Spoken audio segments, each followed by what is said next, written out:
C'est vrai que Ouattara et Traoré là, c'est des cousins. Il n'y a même pas de différence. Hein. Il y a une question de compréhension. Les tout premiers fondateurs du royaume du Kénédougou, c'est Thiéba Ouattara. Pour ceux qui connaissent l'histoire. Mais après la mort de Thiéba Ouattara est venu Babemba Traoré. Vous voyez l'histoire. Donc, je ne vais pas rentrer trop en profondeur. Mais pourquoi les gens disent que les Ouattara sont des descendants des Traoré? Non, ils disent ça facilement comme ça. Il faut leur poser la question à savoir, entre Thiéba Ouattara et Babemba Traoré, qui est venu premièrement? Thiéba Ouattara est le tout premier fondateur du Kénédougou. C'est après sa mort qu'est venu Babemba Traoré, qui était son cousin.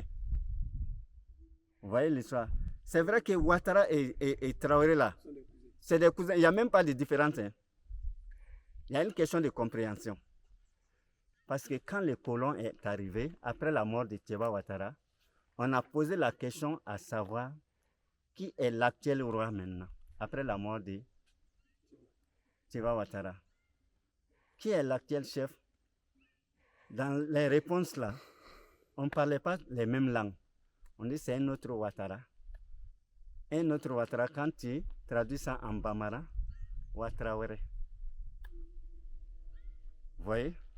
Et les colons ont entendu Traoré, il écrit. Sinon, Ouattara et Traoré, c'est la même chose. Maintenant, ça fait que désormais, tous les Ouattara qui venaient au pouvoir portaient le nom des familles Traoré. Après l'arrivée des colons. Même chez nous ici, là, il y a des Traoré, mais ils savent qu'ils sont Ouattara. Mais à cause du pouvoir, là, ils sont devenus Traoré.